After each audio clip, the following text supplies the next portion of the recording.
کیا دیکھا؟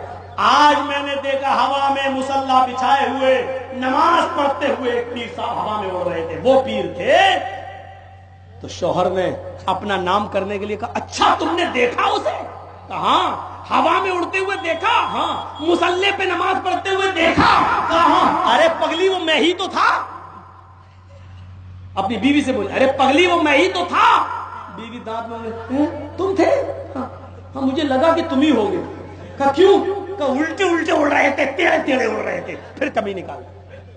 ابھی تعریف کر رہی تھی، جب سنا کہ ہم ہی تھے تم تھے تبھی ٹیڑے ٹیڑے اڑ رہے تھے، مجھے لگا کہ تم ہی ہوگے. پھر کمی نکال دی. یہ آج کل کی عورتیں اپنے شوہر کی کبھی تعریف اس طریقے سے کر نہیں سکتی. ہاں کب کریں گی؟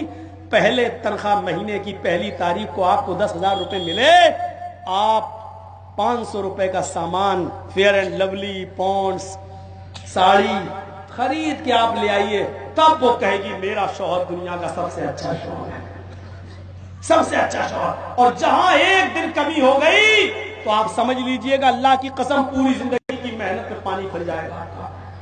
کیا کیا تم نے ابھی تک؟ جب سے تمہارے گھر پہ آئی میری سہیلیاں دیکھ لو شادی میں کیسے کیسے جاتی ہیں، ہمارے پاس نہیں.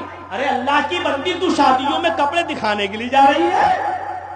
نیا کپڑا تو اپنے شوہر کے سامنے پہن، شوہر کے سامنے پہن رہی. شادی میں نے کئی مرتبہ جلسوں میں کہا شادیوں میں جاتی ہے تو گھر میں رہیں گی بھنگر بن کر، کچن میں گھسی ہیں برتن مانج رہی ہیں. شوہر آیا دیکھا سب کیا کنجڑیا بنی ہوئی. گھر میں رہیں گی کنجڑیا بن کر، بھنگر بن کر. شادی میں جائیں گی ہیما مالنی کی اماں بن کر، لپسٹک بار بار شیشہ دیکھیں گے، ایک بال بھی بگڑ نہ جائے.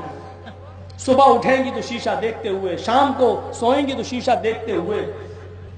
وہ پاکستان کا عمر شریف ہے، بہت بڑا جوکر ہنساتا ہے، کہتا ہے کہ شادیوں میں جتنی عورتیں جہاں آئیں ایک ایک بالٹی سب کے چہرے پہ ڈال دو، قسم خدا کی ان کے بچے بھی نہیں پہچان پائیں گے کہ میری اماں ہے کون.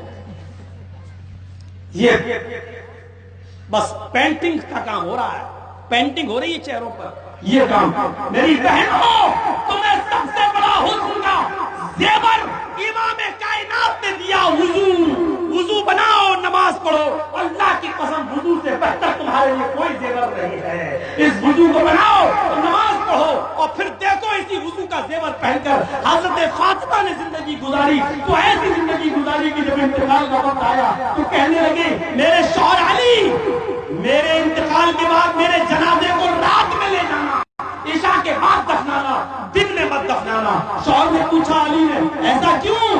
فرماتی ہے اے میرے شوہر میں نہیں چاہتی ہوں کہ میرے جسم پر، میرے مردہ جسم پر پڑے ہوئے کفن پر بھی، میرے مردہ جسم پر پڑے ہوئے کفن پر بھی کسی غیر مرد کی نظر پڑے، کوئی غیر مرد میرے مردہ جسم پر پڑے ہوئے کفن کو بھی دیکھے. یہ امام کائنات کی تعلیم تھی، یہ امام کائنات کی تعلیم کا اثر تھا. میرے پیارے ساتھیو آج دنیا میں کیا ہو رہا ہے، آج ہندوستان کے اندر کیا ہو رہا ہے؟ آج عورتوں کو شادیوں میں، بیاہ میں اور پھر کالج اور یونیورسٹیوں میں ان کی پوشاک کو دیکھو اور لوگ حقوق آزادی نسواں کا نعرہ لگا رہے ہیں. آزادی آزادی آزادی. بھیڑیوں نے ایک مرتبہ بکریوں کے ریوڑ میں جانے کے بعد کہا کہ تم اپنے مالک سے آزادی کیوں نہیں مانگتی ہو؟ بکریوں کو بھیڑیے کی بات پسند آئی، کہنے لگی اپنے مالک سے کہ مجھے آزاد کرو. مالک نے کہا نہیں میں آزاد نہیں کر سکتا. بکریوں نے پلاننگ کی اور بھوک ہڑتال پر بیٹھ گئی. اپنے مالک کا چارہ رکھنا منع کر دیا کہ ہمیں آزادی چاہیے، ہمیں آزادی چاہیے. ایک بوڑھی بکری ان کے پاس آتی ہے اور کہتی ہے اے میری بیٹیوں تم آزادی حاصل نہ کرو، دنیا بڑی شاطر ہے، تمہارا مالک تمہیں یہاں جتنی بھی آدھی روٹی، ایک روٹی، ایک چارہ، ایک پورلی، دو پورلی جو چارہ تمہیں کھلانا ہے اسی پر اکتفا کرو، یہاں تمہیں سکون ہے. بکریاں بولی اماں تم تو بڈھی ہو چکی ہو، تم نے تو اپنی زندگی جی لی ہے، اب ہمیں اپنی زندگی جینے دو. انہوں نے مالک کے خلاف بغاوت بلند کر دی اور ساری بکریوں نے آپس میں طے کر لیا کہ ہم چارہ نہیں کھائیں گے، ہم روٹی نہیں کھائیں گے. مالک کو مجبور ہو کر بکریوں کو چھوڑنا پڑا. اس مالک نے مجبور ہو کر ان کی بغاوت کے تیور دیکھ کر بکریوں کو چھوڑ دیا اور بکریاں چھلانگ لگاتے ہوئے بیابان جنگل میں چلی گئی. اب وہ وہاں کے لہلاتی ہوئی کھیت دیکھتی ہیں، ہری بھری سبزی دیکھتی ہیں. اس پہاڑی